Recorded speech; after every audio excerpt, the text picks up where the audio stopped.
Hello everyone, this is Panos. Welcome to another video. Today we're gonna talk about how to master cold calling. This is extremely important because cold calling is the best method of outreach, cold outreach.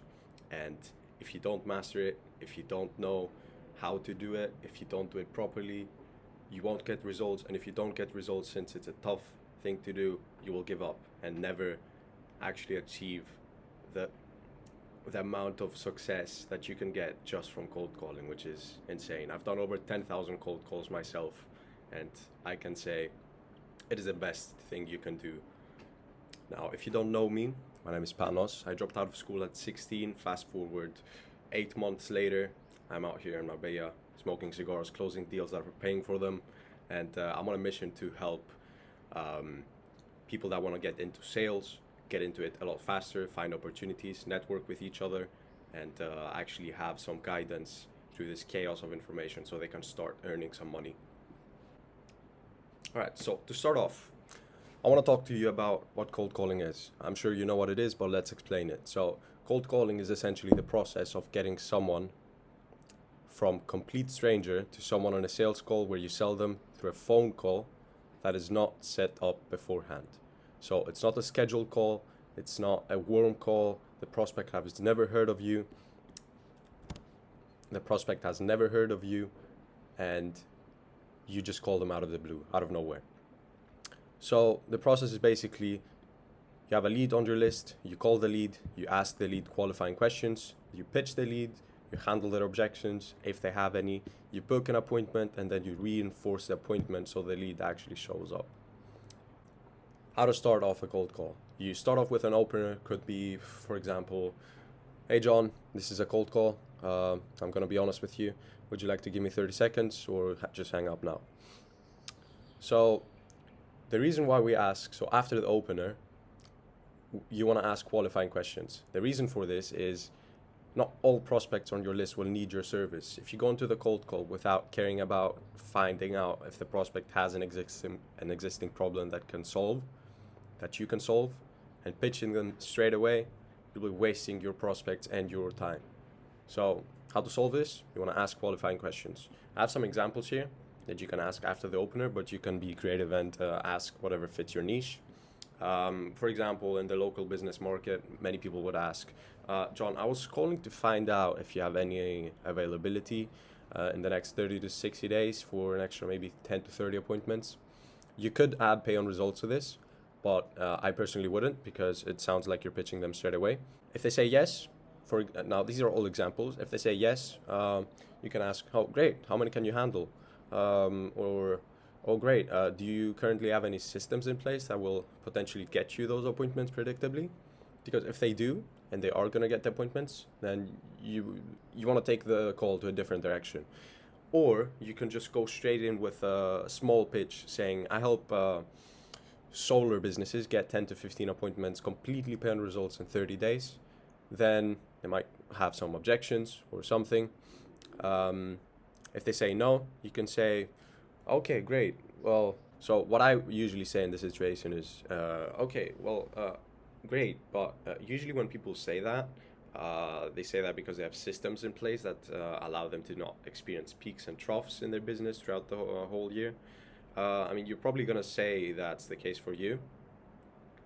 And to be honest, like, most people don't have systems in place. Now, this could be a Facebook ad system or like a social media system that gets them a good amount of leads. You get the point. And then another thing you can do is sort of ask the same thing. Okay, so you currently have systems in place that allow you to get appointments whenever you want, and as many as you want, because really Facebook ads are just that. You can get as many as you want whenever you want. Or instead of asking a question straight away, you can tell them why exactly you're calling straight away. I have this example here. And then ask the question of the qualifying question. So, John, I'm calling solar businesses in London to help them get 10 to 20 extra appointments for solar installations in 30 days. Completely pay on results. Would you be able to handle extra appointments? And then they can say yes or no, and you just go on from there. They might ask you how you do it, and then you just explain. So when you've established that you could potentially help the person, you want to go on with a pitch. Now, I'm not going to give you a pitch example because it just depends on your offer, but I have some key things to note here, and that would be to keep it vague. You don't want to go on pitching them for 2 minutes after you've just started speaking to them and only ask them one question. So what can you do? You want to keep it vague, explain essentially why you're calling and what you do for businesses, but not include many details. So you want to get the questions out of them, so then you can give them the details. Although I hope that makes sense. Another very important thing, or the most important thing, is that the better the offer, the better the pitch, the more appointments you will book. What does this mean? So if you're calling them saying I can get you 2 appointments in 30 days and you have to pay up front, that's shit. That's bad. You don't want to say that. You want to go on with a good offer that has minimized risk and high potential of ROI for the client. I'm not going to go over how to build a good offer right now, but you should know that. Also, on your pitch, you want to state your specialty and build authority. How do you do this? You want to say, so there's different ways you can say this, but for example, I'm going to give you 2 or 3 examples. You can say, well, I normally work with solar businesses to help them establish a reliable job acquisition system that gets them anywhere from 10 to 20 appointments every single month on demand whenever you need them. And that builds authority, that states your specialty, that especially if they've just told you that they have a problem, that they don't have systems in place or they have extra availability that they haven't filled yet. If you state that you help people do exactly that, then you will build authority. And then on top of that, if you have some case studies, let's say if you're calling them and saying, so I help solar businesses, blah, blah, blah, blah, blah, and we're actually currently delivering anywhere from 13 to 70 appointments on average for one of your competitors. Maybe you don't want to say competitors, but a solar business in some other city or maybe in the same city, and that just makes them just so much more interested. Now, this is the most important part that you need to understand about cold calling. Objections. There are 2 types of objections that you can get. The first type is called a knee-jerk objection, and the second one are actual real objections that you get anywhere. So 9 out of 10 times when cold calling, the objections prospects will give you are not actually real objections. They're just automated responses that they will have for when receiving a cold call or any cold outreach message, an email, a DM, or anything. Now, what does this mean? So a knee-jerk objection is like an automated reflex that your body has, or your mind or your brain has, to certain stimuli. Think about it like this: if you've been in a tourist, if you've been at a country with high tourism, many times there will be people on the street that will try and sell you something. Now, maybe the first time that happens, you'll be confused. You won't know what's happening. You'll be a bit confused. But when you do realize, unless you want to buy something, you will say, "Nah, I'm good, and just keep moving. Now, the second time someone comes and tries to sell you something, you will remember and just keep walking. The third time, we'll just keep walking, and this just builds up, and you just build the reflex in your brain to react like that. This is the exact same thing in cold calling. Business owners receive so many cold calls every single day, maybe week, that they have established or built up that certain reflex that they essentially use when receiving a cold call to get someone off the phone. We're going to go over some of those objections, what they could be, but remember, cold calling objections aren't real objections at all. They're automated responses to hearing or seeing certain words or messages. Keep that in mind. That's very important. How to solve this? It's pretty simple, actually. It's a lot simpler than you might think. You just break the pattern. You don't want to sound like everyone else. That's why you ask the qualifying questions at first. That's why you ask them if they want to give you 30 seconds. I know many people are using that right now, but you would be surprised at how well this works. So don't say things that they hear all the time, or say them, but in a different way. This also applies to when they give you an objection. For example, send me an email. Don't say, okay, if I'll send you an email. Say something that will break the pattern and make you sound and look completely different to everyone else. Now, when they do give you a knee-jerk objection, you will know what those are because they're the same every single time. The best way to go on about the call and handle or not handle the objection is to completely disregard it and move on with the call as if they never said it. Never ask why. So if someone says, I'm not interested, don't say, why are you not interested? Because that will just allow them to justify their objection and make it even harder for you to move on. So what you want to do is lightly acknowledge it and continue with another question. So what does lightly acknowledge it mean? If they say not interested, say, oh yeah, that makes completely sense. Let me ask you this. Or, oh yeah, I knew you were gonna say that. Let me ask you this. Can you handle another 10 to 15 appointments, paying results next month? Do you have extra space for more appointments? Can you take on more clients in the next 30 days? So you want to lightly acknowledge it. Don't make it sound, don't say or don't act like you never heard them, because that will just force their ego to just hang up on you. So lightly acknowledge it and continue with another question. If they still object, if they say, I just told you I'm not interested, or I just told you I'm busy or something, if they say that, if they state the objection again, then it makes sense to overcome it. So I've written down some common objections and how you can overcome them. Now, the most common objection, and in my opinion, easiest to handle, is I'm not interested. And what you can say to this, feel free to reword this. If you use this, it's not going to work. You must use your own words. You can say, well, of course you're not. You don't have any information to be interested. The truth is, you don't know me, I don't know you, so why would you be interested? And then usually they won't really say anything, or they will just hang up, which is a bit rare at this point, I realized. But if they reply, or if they stay quiet for a few more seconds, you can move on to say, well, when I called you, I actually knew you were going to say that and that you're not interested until you actually saw what I've got. So let me ask you this. Would you be open to filling up your calendar to getting some extra appointments next month, pay on results, so you can increase your revenue? So you see here, the questions that we ask are always tied to the problem that they might have, and you want to remind them of the outcome that you can get for them, and that would be increased revenue, more appointments, more clients, more jobs, more money, happier life, because yeah, that's how it works for some reason. Another objection would be, I'm busy, call me later. And this is a bit of a tough one. You got to train this and you got to know how to overcome it.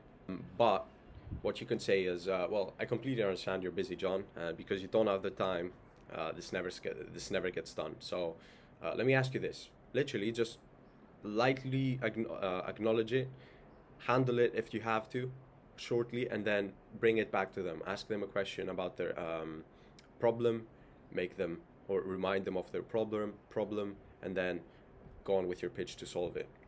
Now, if they say, send me an email, which is also very, very common, first of all, don't ever send emails, especially off calls, because they just don't work.